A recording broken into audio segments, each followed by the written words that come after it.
أعوذ بالله من الشيطان الرجيم بسم الله الرحمن الرحيم الرحمن علم القرآن. السلام عليكم ورحمة الله وبركاته. الحمد لله رب العالمين.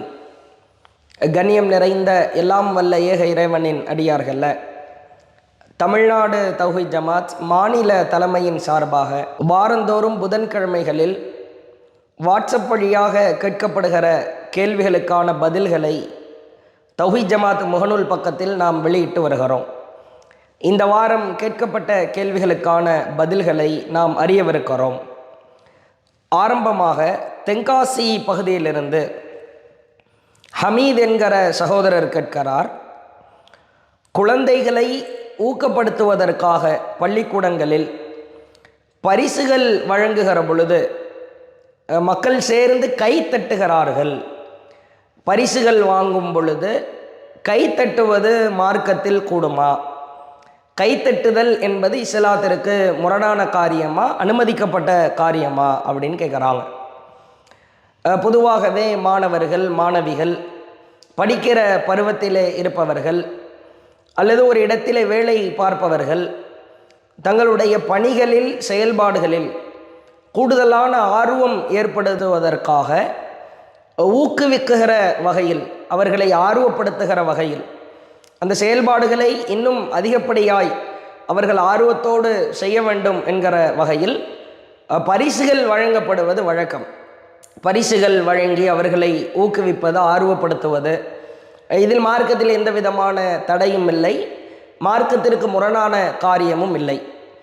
இதுபோன்று பரிசுகள் வழங்கப்படுகிற பொழுது கைத்தட்டுகிற நிகழ்வுகள் பரவலாக பள்ளிக்கூடங்களிலோ கல்லூரிகளிலோ அல்லது ஒரு மார்க்க பேச்சாளர் ஒரு மார்க்க உரையை நிகழ்த்தி கொண்டிருக்கிற பொழுது ஒரு அறிவார்ந்த கருத்தை சொல்லிவிட்டால் அதற்காக கைத்தட்டுவது, அவருடைய பேச்சின் அந்த வியூகத்தை கண்டு அந்த பேச்சினுடைய அந்த ஆணித்தரமான வாசகத்தையும் செயல்பாடுகளையும் பார்த்து கூடியிருக்கிற மக்கள் ஆரவாரமாய் கைத்தட்டுவது, இது போன்ற நிகழ்வுகள் எல்லாம் நடப்பதை நாம் பார்க்கிறோம். கைத்தட்டுதல் என்பது மார்க்கத்திற்கு எதிரான காரியமா அல்லது கைத்தட்டுதல் இஸ்லாத்தில் உள்ளதா என்பது குறித்து நாம் தெளிவாக அறிய வேண்டிய கடமை இருக்கிறது. பொதுவாகவே ஆரம்பமாக கைத்தட்டுதல் என்பது ஒரு வணக்கமாக செய்வதாக இருந்தால் அதை இஸ்லாம் வன்மையாய் கண்டிக்கிறது. ஒரு வழிபாட்டு காரியமாக, இறைவனுக்கு செய்யக்கூடிய காரியமாக கைத்தட்டி வழிபடுவதை இஸ்லாமிய மார்க்கம் வன்மையாய் கண்டிக்கிறது. அல்லாஹ் திருக்குரானிலே சொல்கிறான். சூரா அன்ஃபால் 8வது அத்தியாயம் 35வது வசனத்திலே இறைவன் பேசுகிறார். ஆரம்ப காலங்களில் இறைவனை வணங்கி வழிபடுகிற காரியங்களை செய்கிற பொழுது மூடர்களாக இருந்தவர்கள், அறிவினர்களாக இருந்தவர்கள் கைத்தட்டுவதும் சீட்டி அடிப்பதும் விசில் அடிப்பதும், பயங்கரமாய் இறைவனை வணங்கி வழிபடுகிற பொழுது ஒரு பணிவில்லாமல் ஆரவாரம் செய்வதும், அதுபோன்ற காரியங்களில் ஈடுபடுபவர்களை அல்லாஹ் வன்மையாய் கண்டிக்கிறான். அல்லாஹ் திருக்குரானிலே சொல்கிறான், ஒமா கான ஸலாத்துஹும் இன்டல் பைத்தி, அந்த ஆலயத்தில் அவர்களுடைய அந்த வணக்க வழிபாடுகள் என்பது, தொழுகை என்பது, இல்லா முகான் ஒ தஸ்தியா, சீட்டி அடிப்பதும் கைத்தட்டுவதும் தவிர வேறு எதுவும் இல்லை. இறைவனை வணங்குவதற்காக வருகிற இடத்தில் வந்து நின்று கொண்டு கைத்தட்டுவது என்ன, கத்துவது என்ன, சீட்டி அடிப்பது என்ன, பயங்கரமான முறையில் இறைவனுக்கு செய்ய வேண்டிய கண்ணியத்தை எல்லாம் குழைத்து அவமரியாதை செய்வது என்ன, இதை அல்லாஹ் கண்டிக்கிறான். அந்த ஆலயத்தில் இறைவனை வணங்குவதற்காக வருபவர்கள் கைத்தட்டுவதும் சீட்டி அடிப்பதுமாகத்தான் அவர்கள் தங்களுடைய தொழுகையை, வணக்கத்தை அமைத்து கொண்டார்கள். சொல்லிவிட்டு அல்லாஹ் சொல்கிறான், ஃபதூக்குல் அதாப் பிமா குன்தும் தக்ஃபுரூன், நீங்கள் இறைவனை மறுக்கக்கூடிய நபர்களாக இருந்தால், இதுபோன்று இறைவனை கேலி கிண்டல் செய்கிற வகையில் உங்களுடைய வணக்க வழிபாடுகளை செய்தால் வேதனையை நீங்கள் கடுமையாய் சுவைப்பீர்கள் என்று அல்லாஹ் சொல்கிறான். இப்போ ஃபஸ்ட்டு பாயிண்ட் ஆரம்பமாக முதல் அம்சம் என்னவென்றால், இறைவனை வணங்கி வழிபடுகிற காரியங்களில் அதுபோன்ற நிகழ்வுகளில் கைத்தட்டுவது, சீட்டி அடிப்பது, இறைவனுக்கு செலுத்த வேண்டிய மரியாதைகளில் குறைவு வைப்பது, இதை அல்லாஹ் வன்மையாய் கண்டிக்கிறான். இது முதலாவது விஷயம். இரண்டாவதாக, ஒரு அடையாளத்திற்காக சில விஷயங்களை எடுத்து சொல்லுகிற பொழுது இஸ்லாத்தில் கைத்தட்டல் என்பது அனுமதிக்கப்பட்டிருக்கிறது. பொதுவாக மக்களுக்கு ஒரு விஷயத்தை தெரியப்படுத்துகிற பொழுது, எடுத்துரைக்கிற பொழுது வார்த்தைகளால் எடுத்து சொல்லாமல், சப்தமிட்டு எடுத்து சொல்லாமல் கைத்தட்டலாம், கைத்தட்டி சொல்லலாம் என்கிற வகையில் அல்லாஹுவின் தூதர் அவர்கள் ஒரு செய்தியை நமக்கு தெரியப்படுத்துகிறாங்க. இப்போ தொழுகையில் நிற்கிற பொழுது இமாம், தொழ வைக்கிற நபர், அவர் இமாம் தொழுகைக்காக நிற்கிறார், தொழுகையை நடத்துகிறார். தொழுகையில் ஏதேனும் தவறுகள் ஏற்பட்டால் அல்லாஹுவின் தூதர் சொன்னாங்க, தொழுகையில் இமாம் ஏதேனும் தவறிழைத்து விட்டால் பின்னால் நிற்பவர்கள் ஆண்களாக இருந்தால் தஸ்பீகு சொல்லி அந்த தவறை அவருக்கு சுட்டி காட்ட வேண்டும்.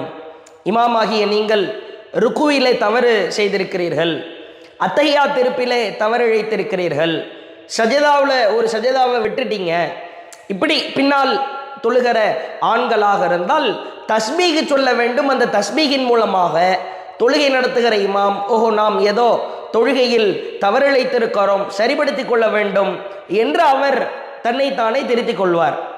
அதே நேரத்தில் பெண்களாக இருந்தால் முதலில் இமாம் நிற்பார், பிறகு ஆண்கள் வரிசை, பிறகு பின்னால் ஆண்களுக்கு பின்னால் பெண்கள் வரிசை நிற்பார்கள்.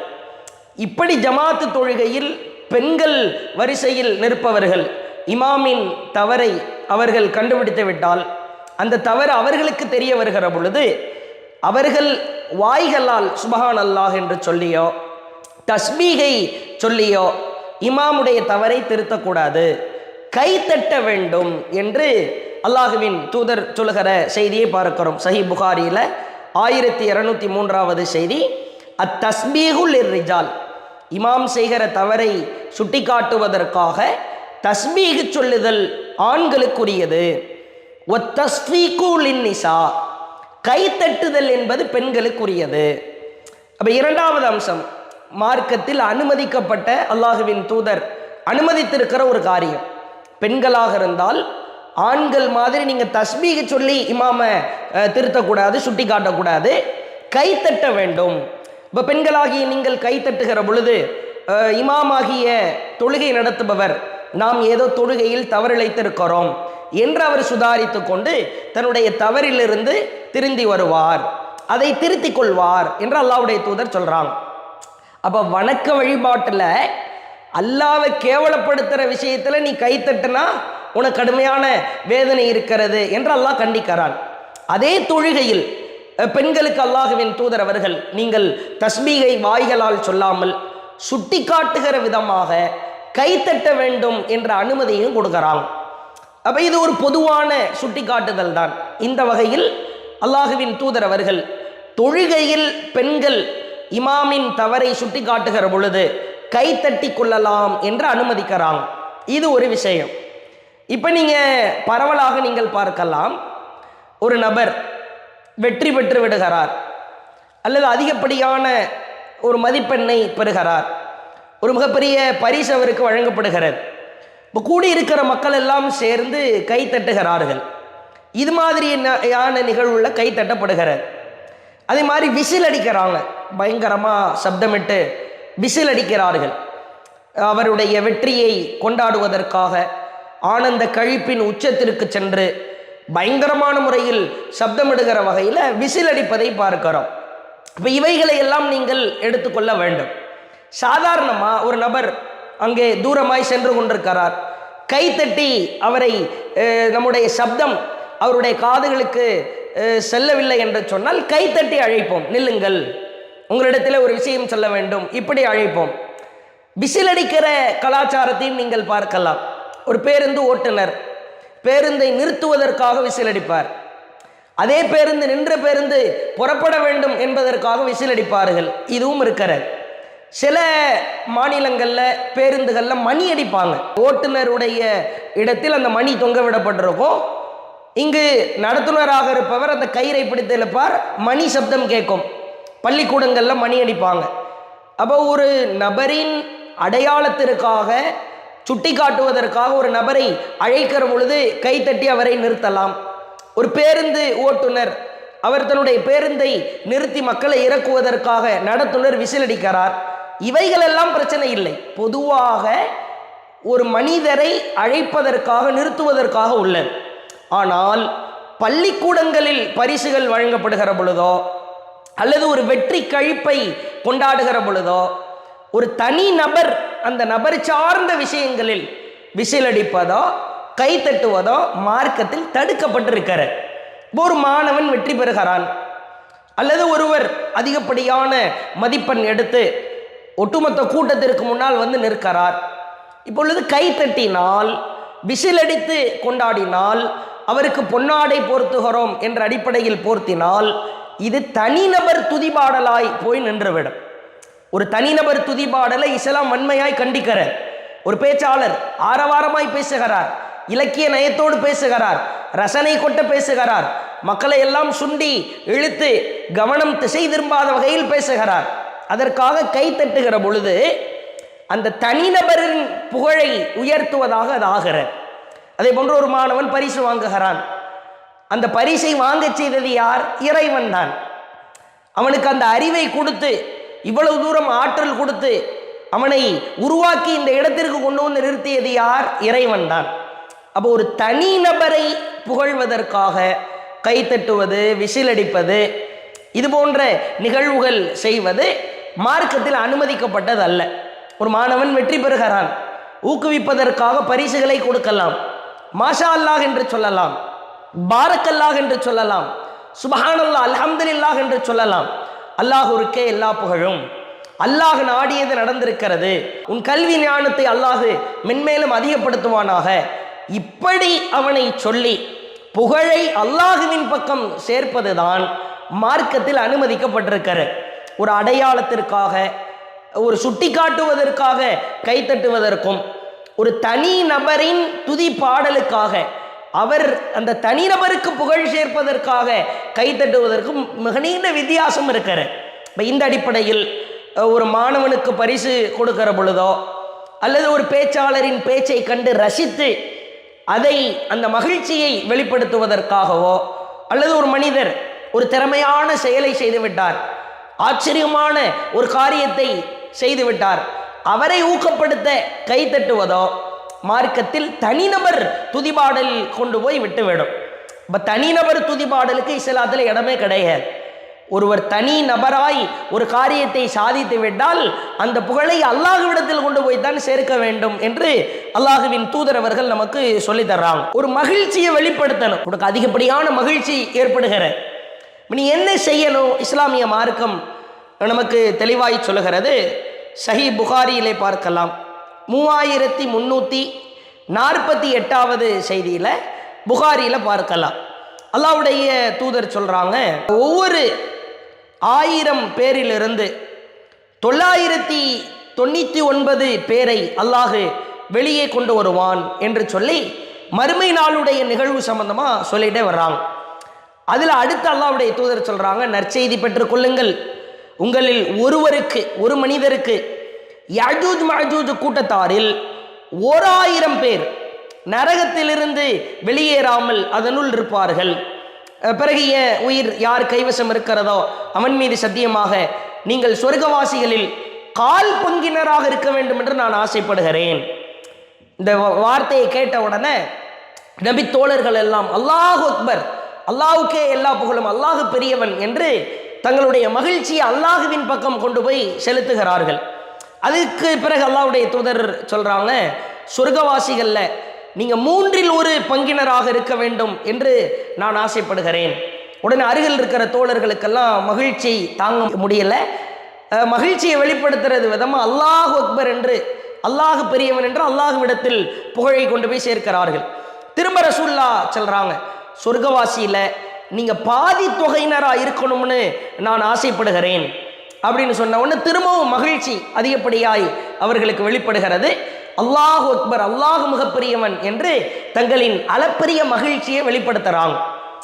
அப்போ தன்னுடைய அளப்பரிய மகிழ்ச்சியை, ஆரவாரத்தை, அந்த பொங்குதலை வெளிப்படுத்துவதற்கான வழிவகையாக இஸ்லாமிய மார்க்கம் கற்றுத்தருகிறது. உனக்கு எவ்வளோ பெரிய மகிழ்ச்சி ஏற்பட்டாலும், எவ்வளோ பெரிய சாதனையின் சிகரத்தை நீ தொட்டாலும், உச்சத்திலே போய் நின்றாலும் அல்லாஹு அக்பர் என்று அந்த புகழை, மகிழ்ச்சியை அல்லாஹுவின் பக்கம் நீ கொண்டு போய் சேர்க்க வேண்டும் என்று மார்க்கம் நமக்கு அனுமதிக்கிறது. அப்போ சுட்டி காட்டுவதற்காக, ஒரு அடையாளத்திற்காக விசிலடிப்பது, கைத்தட்டுவது அது நடைமுறையில் இருக்கிற காரியமாக இருக்கிறது. ஒரு தனி நபரை புகழ்வதற்காக, அவரை பாராட்டுவதற்காக, புகழின் உச்சத்தில் கொண்டு போய் சேர்ப்பதற்காக கைத்தட்டுவது, பொன்னாடை போர்த்துகிறோம், சால்வை போர்த்துகிறோம் என்ற அந்த தனிநபரின் புகழை உச்சத்திலே கொண்டு போய் நிறுத்துவது, விசில் அடிப்பது, சீட்டி அடிப்பது, இவைகளெல்லாம் தனிநபர் துதிபாடலுக்காக இருந்தால் மார்க்கம் அதை தடை செய்கிறது.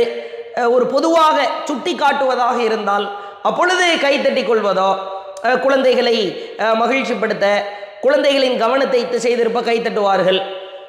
தொழுகையில் பெண்களாக இருந்தால் சுட்டி காட்டுவதற்கு கைத்தட்டலாம். ஒரு பேருந்தில் நடத்துனர் விசில் அடித்து அந்த பேருந்தை நிறுத்துவார். இது மாதிரியான காரியங்கள் பிரச்சனை கிடையாது. தனிநபர் துதிபாடலுக்கு கைத்தட்டலோ, விசில் அடிப்பதோ, ட்ரம் அடிப்பதோ, ஒரு மியூசிக் போடுவதோ, பொன்னாடை போர்த்துவதோ மார்க்கத்தில் தடுக்கப்பட்ட காரியமாக இருக்கிறது என்பதை இந்த கேள்விக்கு பதிலாக சொல்லிக் கொள்கிறோம். அடுத்ததாக, பெற்றோர்கள் இறந்து அடக்கம் செய்த பிறகு ஒட்டகம் அறுத்து குர்பானி கொடுக்கும் வரை அங்கே நின்று பிரார்த்தனை செய்வது சுன்னத்தாகுமா அப்படின்னு கேட்குறாங்க. ஒரு மனிதர் மரணிக்கிறார். மரணித்து கபரிலே அடக்கம் செய்ததற்கு பிறகு ஒட்டகம் அல்லாஹுவிற்காக அறுத்து அந்த இறைச்சியை பங்கிடுகிற வரைக்கும் அங்கே நின்று மரணித்தவருக்காக பிரார்த்தனை செய்வது சுன்னத்தா, அப்படி செய்யணுமா அப்படின்னு கேட்குறாங்க. இந்த மாதிரியான கருத்தில் ஒரு ஒட்டகத்தை அறுத்து குர்பானி கொடுக்கிற வர எனக்காக பிரார்த்தனை செய்யுங்க அப்படின்ற கருத்தில் ஒரு நபித்தோழர் சொன்னதாக ஒரு செய்தியை பார்க்கிறோம். சஹி முஸ்லிமில் இருக்கிறது. அல்லாஹுவின் தூதர் அந்த மாதிரி சொல்லலை. ஒரு மனிதரை அடக்கம் செய்து விட்டால் என்னென்ன காரியங்கள் எல்லாம் செய்யணும், அவருக்காக எப்படி பிரார்த்தனை செய்ய வேண்டும் என்றெல்லாம் நபிகளார் கற்றுத்தர்றாங்க.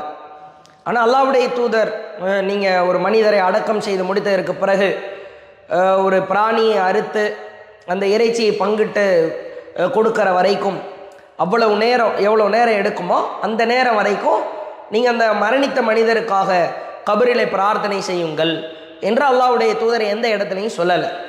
ஆனால் ஒரு நபித்தோழர் சொன்னதாக சஹி முஸ்லிமில் இருக்கிறது.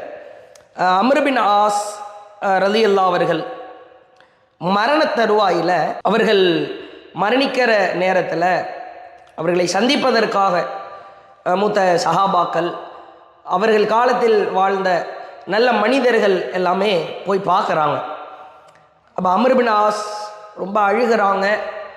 தன்னுடைய வாழ்க்கையை ஒரு 3 கட்டங்களாக பிரித்து, முதலாவது கட்டம் நான் எப்படி இருந்தேன், இரண்டாவது கட்டம் எப்படி இருந்தேன், மூன்றாவது கட்டத்தில் என் வாழ்க்கை எப்படி இருந்தது என்று ஒவ்வொன்றா அந்த மரண தருவாயின் நேரத்தில் தன்னை சந்திக்க வந்தவர்களை பார்த்து பேசுகிறார்கள். அப்போ அல்லாஹ்வுடைய தூதர் காலத்தில் நான் வாழ்ந்தேன். என்னுடைய வாழ்க்கையினுடைய 3வது கட்டத்தில் பல்வேறு பொறுப்புகளை நான் வகித்தேன். அவற்றில் எனது நிலை என்ன என்பது எனக்கு தெரியாது. நிறைய பொறுப்புகளில் நான் இருந்தேன். என் நிலை என்ன அப்படின்னு எனக்கு தெரியல. நான் மௌத்தாயிட்டா ஒப்பாரி வைப்பவரோ நெருப்போ என் சடலத்தோடு இருக்கலாகாது அப்படின்னு சொல்லிட்டு அடுத்த அம்ர் பின் ஆஸ் ஆசைப்படுறாங்க. என்னை குழிக்குள்ளே வைத்து நீங்கள் அடக்கம் செய்யும்போது என் மீது மண்ணை தள்ளுங்கள். குழிக்குள்ளே வச்சு அடக்கம் செஞ்சதற்கு பிறகு என் மேலே மண்ணை தள்ளுங்க. பிறகு ஒரு ஒட்டகத்தை அறுத்து அதன் இறைச்சியை பங்கிடும் நேரம் அளவுக்கு நீங்கள் என் அடக்கத்தலத்தை சுற்றி நில்லுங்கள். உங்களால் நான் ஆசுவாசம் அடைவேன். என் இறைவனின் தூதர்களான வானவர்களிடம் நான் என்ன பதிலளிப்பது என்பதையும் நான் கண்டுகொள்வேன் அப்படின்னா அம்ர் பின் ஆஸ் ரலியல்லாஹு அவங்க மரணித்ததற்கு பிறகு தனக்கு அந்த மாதிரியான விஷயங்களை நீங்கள் செய்யுங்க அப்படின்னு தன்னுடைய தோழர்களிடத்தில் சொன்னதாக சஹி முஸ்லிமில் ஒரு செய்தி பதிவாயிருக்கிறார். ஆனால் இது சுன்னத்தா, இப்படி செய்யணுமா அப்படின்னு கேட்டால் அல்லாஹ்வுடைய தூதர் அப்படியெல்லாம் எதுவும் நமக்கு காட்டி தரல. ஒரு மனிதர் மரணித்து விட்டால் அல்லாஹ்வின் தூதர் சொன்னாங்க, இந்த மரணித்த மனிதருக்காக உறுதிப்பாட்டை அல்லாஹ்விடத்திலே கேளுங்கள். இஸ்தக்ஃபிரு லி அஹீக்கும், மரணித்த உங்கள் சகோதரருக்காக அல்லாஹ்விடத்தில் உளமாற பாவ மன்னிப்பு தேடுங்கள். இதை ரசூலுல்லாஹ் சொன்னாங்க. யுஸப்பித்துல்லாஹு அல்லதீன ஆமனு பில் கௌலி சாபித், இந்த வசனத்தை ஓதி காட்டி இவருக்கு இந்த உலகத்திலையும் மறுமையிலும் உறுதியான ஒரு நிலையை கொடுப்பதற்கு அல்லாஹ் கிட்ட நீங்கள் துவா செய்யுங்க. என்ன உறுதியான நிலை? அவரை அடக்கம் செய்ததற்கு பிறகு மாணவர்கள் எல்லாம் வருவாங்க, கேள்விகளை கேட்பார்கள். உன் இறைவன் யார்? உன் மார்க்கம் எது? நீ எந்த தூதரை நம்பி வாழ்ந்து கொண்டிருந்தாய்? எல்லாம் சில கேள்விகள் கேட்கப்படும். அவனுடைய முடிச்சுகள் அவிழ்க்கப்பட வேண்டும். கேட்கப்படுகிற கேள்விகளுக்கு அவன் பதில் சொல்லணும். உறுதியாக இருந்தால் தான் பதில் சொல்ல முடியும். கெட்டவனாக இருந்தால் பதில் வராது. இது அல்லாஹ்வுடைய தூதர் சொல்லி இருக்கிறார்கள். அதே மாதிரி வேறொரு சம்பவத்திலே பார்க்கிறோம். ஒரு அன்சாரி தோழருடைய ஜனாசா அடக்கம் செய்யப்படுறதுக்காக கபரிலே கொண்டு வரப்படுகிற. அப்போ கபர் எப்படி தோண்டப்படும்னா, வெளியே ஒரு சின்ன குழி, நபிகளார் காலத்தில் அதற்கு உட்குழி ஒன்று தோன்றுவார்கள். மேலே ஒரு குழி, அதற்கு சைடில் ஒரு குழியை தோண்டி அந்த ஜனாசாவை உள்ளே வைக்கிற பழக்கம் இருக்கும். ஒவ்வொரு பகுதியிலையும் ஒவ்வொரு மாதிரி குழியை தோண்டுவாங்க. இந்த உட்குழி தோண்டப்படாத நிலையில் இருக்கிற ஜனாசா கொண்டு வரப்பட்டு விட்டது. மேலே குழி தோண்டி இருக்கிறாங்க, உட்குழி தோண்டலை. அப்போ அல்லாஹ்வுடைய தூதர் அந்த குழி தோண்டுகிற நேரத்தில் மக்கள்லாம் கூடி நிற்கிறாங்க. கூடி இருக்கிற மக்களுக்கு அல்லாஹ்வுடைய தூதர் என்ன பண்ணுறாங்க, ஒரு குச்சி ஒன்றை கையில் எடுத்து கீழே அமர்ந்து பூமியை அப்படியே கோடி கிழித்து கொண்டே இருக்கிறார்கள், கிளறி கொண்டே இருக்கிறார்கள். நபித்தோழர்கள் சொல்கிறாங்க, மயான அமைதியாக இருந்தது. எந்த அளவிற்கு என்று சொன்னால், உட்குழி தோண்டப்பட்டு கொண்டிருந்தது. அல்லாஹுவின் தூதர் குச்சியால் கிளறி கொண்டிருந்தார்கள். எங்கள் தலைகளின் மீது பறவைகள் இருப்பது போன்று நாங்கள் அமைதியாக கபருக்கு அருகிலே இருந்தோம். மேலே ஒரு பறவை வந்து தலை மேலே உட்காருது, ஆடாமல் அசையாமல் ஒரு சிலை போன்று ஒரு கல் போன்று நின்றால்தான் பறவை வந்து உட்காரும். அந்த மாதிரி நாங்கள் அமைதியாக இருந்தோம். திடீர்னு நபிகளார் தன்னுடைய தலையை உயர்த்தி கபர் வேதனையிலிருந்து பாதுகாப்பு தேடுங்கள் என்று 3 முறை கூறினார்கள். அடுத்து சொன்னார்கள், ஒருவன் உலக தொடர்பை துண்டித்து கொண்டு மறுமையை எதிர்நோக்கி கொண்டிருக்கும் நேரத்தில் சூரிய ஒளிக்கு பிரகாசமான ஒப்பான முகத்துடன் வானத்திலிருந்து சில மலக்குமார்கள் வருவார்கள். சொர்க்கத்தின் கஃன் துணியிலிருந்து ஒரு கஃன் துணியையும் சொர்க்கத்தின் நறுமணத்திலிருந்து ஒரு நறுமணத்தையும் கொண்டு வந்து அவனுடைய பார்வைக்கு எட்டும் தூரம் அமர்ந்திருப்பார்கள். அப்பொழுது உயிரை கைப்பற்றும் வானவர் வந்து அவனது அருகிலே அமருவார். நல்ல ஆத்மாவே, இறைவனின் மன்னிப்பை நோக்கி அவனுடைய திருப்தியை நோக்கி இந்த உடலிலிருந்து வெளியேறு என்று கூறுவார்.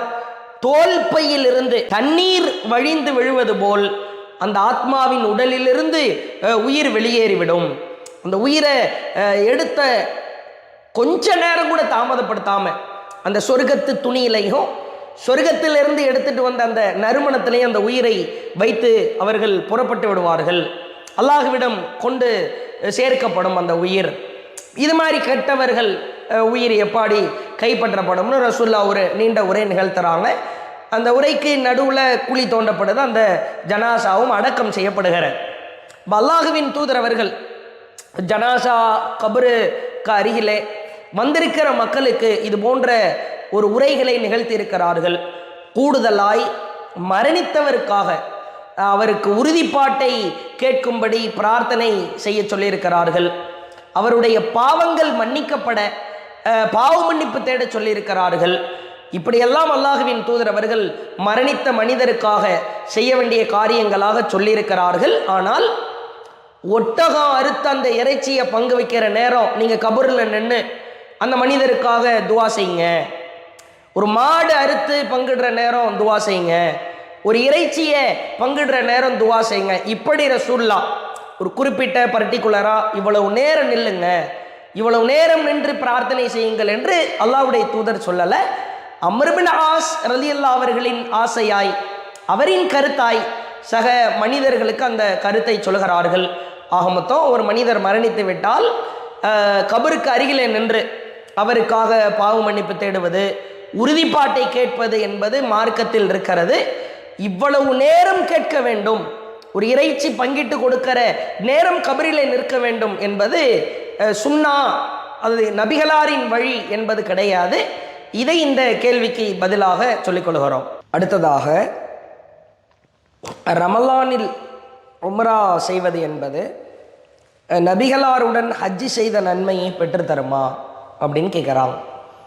இன்னும் ஒரு சில நாட்களில் புனிதம் நிறைந்த பாக்கியம் பொருந்திய மாதமாக இருக்கிற ரமலான் மாதத்தை நாம் அடையவிருக்கிறோம். ஏனைய 11 மாதங்களை விட ரமலான் மாதத்தில் ஏராளமான சிறப்புகளையும் பாக்கியங்களையும் அல்லாஹ் அருவியாய் கொட்டுகிறான். தக்குவாவின் மாதமாய், தர்மத்தின் மாதமாய், இன்னும் கூடுதலாய் இறையச்சத்தை நெருங்குகிற, இறையச்சத்தை பெறுகிற மாதமாய், அமல்களை அதிகப்படியாய் செய்கிற மாதமாய், ஏழைகளுக்கு அதிகப்படியான நன்மைகளும் மகிழ்ச்சிகளும் நிரம்புகிற மாதமாய் ரமலான் இப்படி ஏராளமான பாக்கியங்கள் பொருந்திய மாதமாய் திகழ்வதை பார்க்கிறோம். இப்படிப்பட்ட ரமலானில் அல்லாஹ் அதிகப்படியான நன்மைகள் செய்வதற்கு, அந்த நன்மைகளுக்கு ஏராளமான பன்மடங்கு கூலியை வழங்குவதையும் அல்லாஹ் விரும்புகிறார். இரவு தொழுகை தொழுதால் அதற்கு அதிகப்படியான நன்மைகளை அல்லாஹ் வழங்குகிறான். இந்த ரமலான் மாதத்தில் 1000 மாதங்களை விட சிறந்த இரவு ஒரு இரவை அல்லாஹ் வைத்திருக்கிறான்.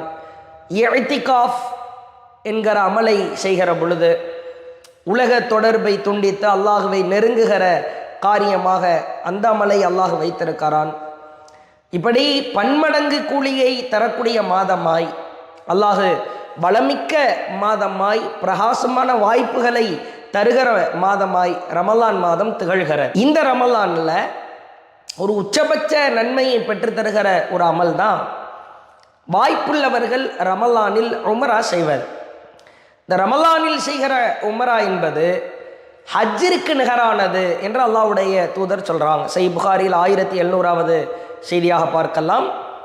ரமலானில் யார் உம்ரா செய்கிறாரோ அவர் ஹஜ்ஜிற்கு நிகரான நன்மையை பெறுவார். அப்போ ஹஜ்ஜி செய்ய வேண்டாமா, ரமலானில் செய்கிற உம்ரா மட்டுமே போதுமா அப்படின்னு கேட்டால், ஒரு நன்மையின் உச்சகட்டத்தை சொல்வதற்காக சொல்லப்பட்டது தான். திருமறை குர்ஆனில் குல் ஹுவல்லாஹு அஹத் சூரா இக்லாஸ் சூரா என்பது 3இல் ஒரு பகுதிக்கு நிகரானது அல்லாஹ்வுடைய தூதர் சொல்கிறாங்க. அப்போ இதை 3 தடவை ஓதுனா குர்ஆன் முழுசை ஓதுனதுக்கு சமமாயிரும். அதனால் நான் மற்ற குர்ஆனில் உள்ள வசனங்களை சூறாக்களை ஓத மாட்டேன் அப்படின்னு சொல்ல மாட்டோம். ஒரு உச்சபட்ச சிறப்பை விளக்குவர். அபுல் முன்திர் என்கிற தோழர்கிட்ட அல்லாஹ்வுடைய தூதர் கேட்குறாங்க, குர்ஆனில் மகத்தான ஒரு வசனம் இருக்குது, அது உனக்கு தெரியுமா? அவர் பதில் சொல்கிறார், ஆயத்துல் குர்சி, அல்லாஹு லா இலாஹா இல்லாஹுவல் ஹய்யுல் கய்யூம் என்கிற வசனம் தான் குர்ஆனில் மகத்தான வசனம். ரசூலுல்லாஹ் நெஞ்சில் அபுல் முன்திர் நெஞ்சு பகுதியில் தட்டிவிட்டு சொல்கிறார்கள், உன் கல்வி அல்லாஹ் நிகழச் செய்வானாக. அப்போ மற்ற வசனங்கள்லாம் மகத்தான வசனம்தான். ஒரு உச்சபட்ச சிறப்பை சொல்வதற்காக ஆயத்துல் குர்சி அது மகத்தான வசனம், அல்லாஹ்வுடைய தூதர் சொல்கிறாங்க. இந்த மாதிரி ரமலானில் நாம் செய்கிற உம்ரா என்பது ஹஜ்ஜிற்கு நிகரான நன்மையை பெற்றுத்தரும் என்கிற செய்தி புகாரிலே பார்க்கிறோம். இன்னும் கூடுதலாக ரமலானில் நாம் செய்கிற உம்ரா நபிகளாரோடு ஹஜ்ஜி செஞ்சதற்கு சமமான நிகரான கூலியாகும். ரசூலுல்லாஹோடு நபிகளாருடன் ஹஜ்ஜி செய்ததற்கு சமமானது என்கிற செய்தியும் பார்க்கிறோம். புகாரியில் 1782வது செய்தியாக பார்க்கிறோம். அன்சாரி பெண்களில் ஒருத்தர், நபிகளார் அவர்களும் அவர்களுடைய தோழர்களும் ஹஜ்ஜு கடமையை முடிச்சுட்டு வர்றாங்க. இப்போ அந்த அன்சாரி பெண்ணை பார்த்து ரசூலுல்லாஹ் கேட்குறாங்க, மா மனஅகி அன் தஹுஜ்ஜி மஅனா, எங்களோடு, தூதராகிய என்னோடு தோழர்களோடு நாங்களாம் ஹஜ்ஜுக்கு போயிட்டு வர்றோம், நீ ஏன் வரல, ஹஜ்ஜு செய்யாமல் உன்னை தடுத்தது எது, ஏன் ஹஜ்ஜு செய்ய வரலன்னு ரசூலுல்லாஹ் கேட்குறான். அப்போ அந்த பெண்ணு சொல்கிறாங்க, 2 ஒட்டகம் இருக்குது எங்கள்கிட்ட, ஒரு ஒட்டகத்தில் என்னுடைய கணவரும் மகனும் எடுத்து சென்று விட்டார்கள் ஒரு ஒட்டகத்தை, இன்னொரு ஒட்டகத்தில் தண்ணீர் இறைத்து என் குடும்பத்தில் உள்ளவர்கள் வாழ்வதற்கு தேவையான தண்ணீர் இறைத்து கொடுப்பதற்காக அந்த ஒட்டகத்தை நாங்கள் பயன்படுத்தி கொண்டோம், இதன் காரணமாக தான் வரல அப்படின்னு சொன்ன உடனே அல்லாஹ்வுடைய தூதர் சொல்கிறாங்க, அற்புதமான சிறப்பு, ஃபைதா கான ரமலான், ரமலான் வந்துவிட்டால் அதிலே நீ உம்ரா செய்வீராக.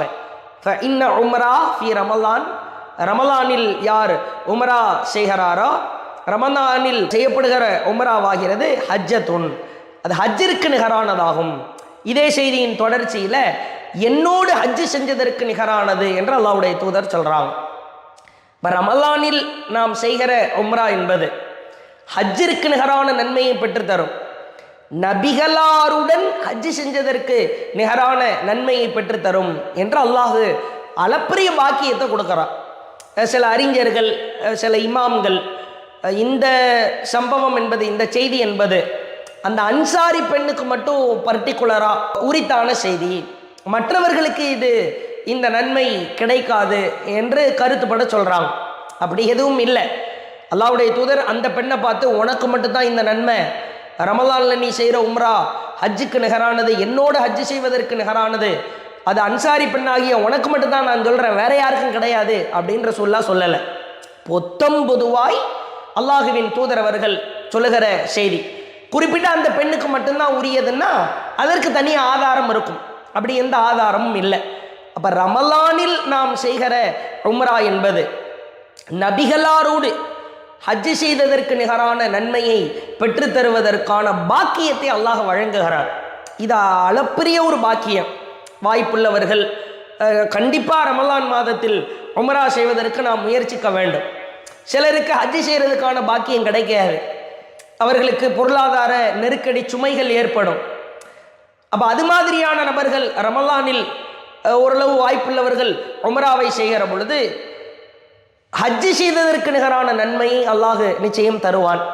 இது மாதிரி நெருக்கடியில் இருக்கிறவங்க, சிரமத்தில் இருக்கிறவங்க ரமலானில் நம்முடைய உம்ராக்களை நன்மையின் கேந்திரமாய் திகழ்கிற இந்த மாதத்தில் நாம் அமைத்து கொள்வதற்கு முயற்சிக்க வேண்டும். ரமலானில் நாம் செய்கிற ஒரு உம்ரா ஹஜ்ஜு செய்ததற்கு நிகரான நன்மையை, நபிகளாரோடு ஹஜ்ஜு செய்ததற்கு நிகரான நன்மையை பெற்றுத்தரும் என்று அல்லாஹ் நமக்கு மிக பெரும் பாக்கியத்தை வழங்குகிறான். வாய்ப்புள்ளவர்கள் ரமலான் மாதத்தில் உம்ரா செய்வதற்கு நாம் அவசியம் முயற்சிக்க வேண்டும் என்பதை இந்த கேள்விக்கு பதிலாக சொல்லிக் கொள்கிறோம். இஸ்லாம் மற்றும் சமுதாய செய்திகளை அறிந்து கொள்ள தமிழ்நாடு தௌஹீத் ஜமாஅத் யூடியூப் பக்கத்தை உடனடியாக சப்ஸ்கிரைப் செய்து கொள்ளுங்கள். மேலும் பெல் பட்டனையும் கிளிக் செய்து கொள்ளுங்கள்.